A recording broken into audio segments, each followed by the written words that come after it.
What's up, soldiers? Chris here, CaribbeanPot.com.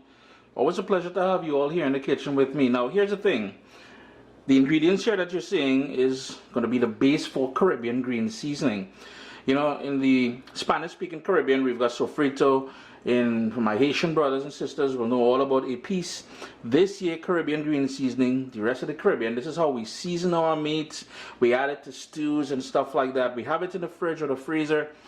Yo, you're going to see me using this in quite a bit of recipes. That said, I have shared this recipe with you in the past. There's a lot of requests for it, so I thought I'd revisit it only because the new subscribers have not seen the recipe yet, and I guess they haven't taken the time to go way back and look at the older videos. Here I've got shado beni. If you don't have shado beni or culantro, you can use cilantro. I've got fresh thyme, parsley, a couple shallots, garlic, spring onions from my garden, and some baby bell peppers. I'll be bringing everything together with some olive oil, just my take on things. Now, here's the thing about Caribbean green seasoning.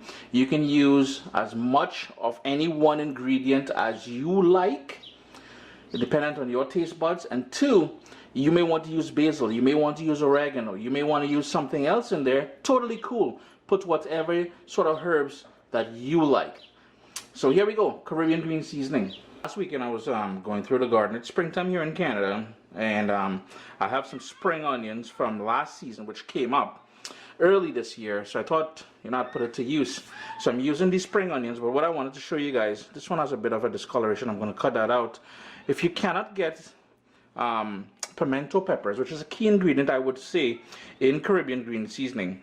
Now, I guess what I must also say is that Caribbean green seasoning is one of those things where you put what you like and in the amounts you like as well too. I can't get pimento peppers, so I'm going to use these baby sweet peppers in the mix. So I'm going to go ahead and prepare everything, and we're going to put everything together for this wicked Caribbean green seasoning.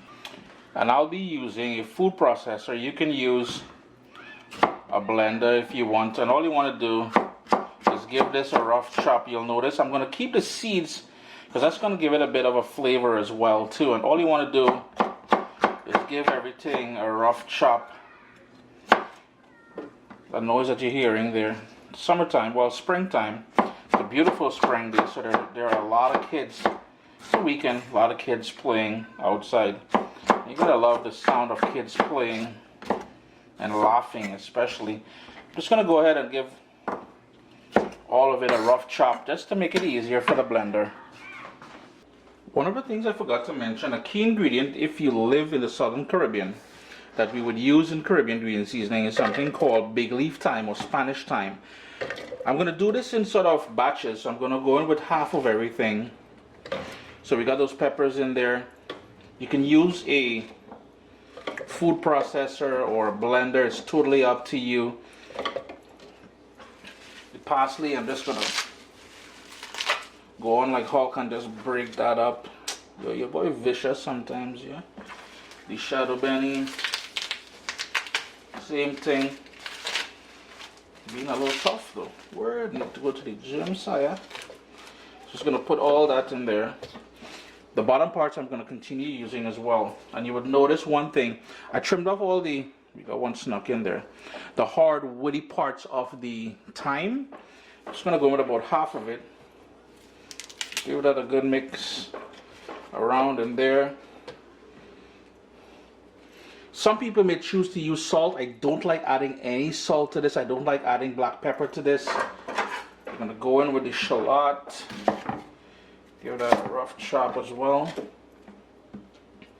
And as I said, you can personalize it to your own taste. So if shado beni is not your thing, or maybe you can't get shado beni, yo, rock the cilantro. You know what I mean? If you don't want that in there, keep it out, because a certain percentage of the world's population cannot stand cilantro. It tastes like soap to them.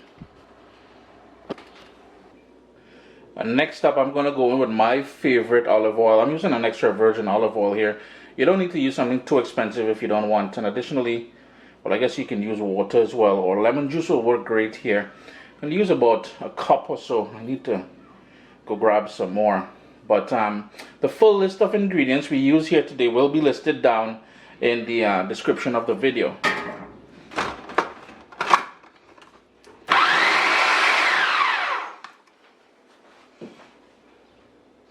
basically all you want to do at this point here is to puree it. Now, personally, I like it with a bit of texture. So you're going to see it's going to be a bit chunky when I'm all done. Because when I marinate my meats or when I add it to the stews and stuff like that, I like to see little specks of everything.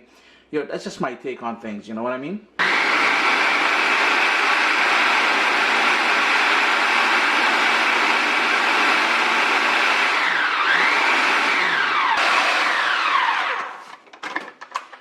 And before I add, you can notice how it's coming together there. Let me do a little zoom.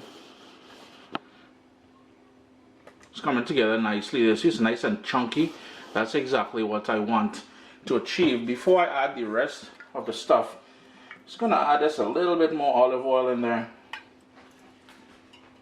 Then we're gonna go in with all that's left. Try not to overfill the blender or the food processor that you're using, or you will run into issues. If you recall, when I was making that juice a while back, had a big mess to clean up, boy.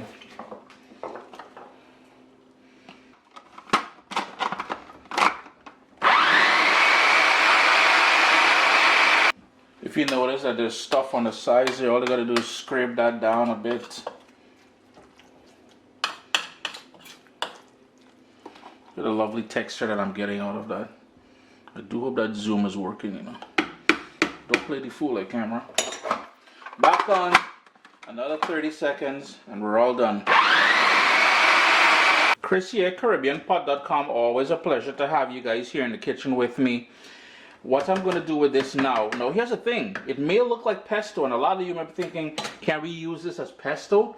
I wouldn't. There's too many bold flavors in there. It's just not going to work as pesto. But what I'm going to do is I'm going to put it into this plastic container here, and it's going to be stored in the fridge. Now, there's a lot in there, so I'm going to get maybe 1.5 containers. The other half I'm going to put into a freezer lock bag, and I'm going to freeze it. When my sauce here is all done, take that out, thaw it out, pour it back into the bottle in the fridge. It stays in the fridge. This thing could last anywhere from 6 months to a year. It will go darker, it will discolor. You won't see those vibrant colors and stuff like that. But small thing. Stews, seasoning meats, marinades. You can, this is versatile. Always a pleasure to have you guys here in the kitchen with me. Remember, this video was for the new people, the new subscribers. You can check out the recipe at CaribbeanPot.com.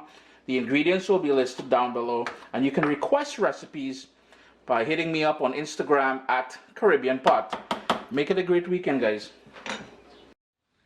My little baby is here. We've got cookbooks, guys. WestIndianFoodCompany.com. Get your copy today.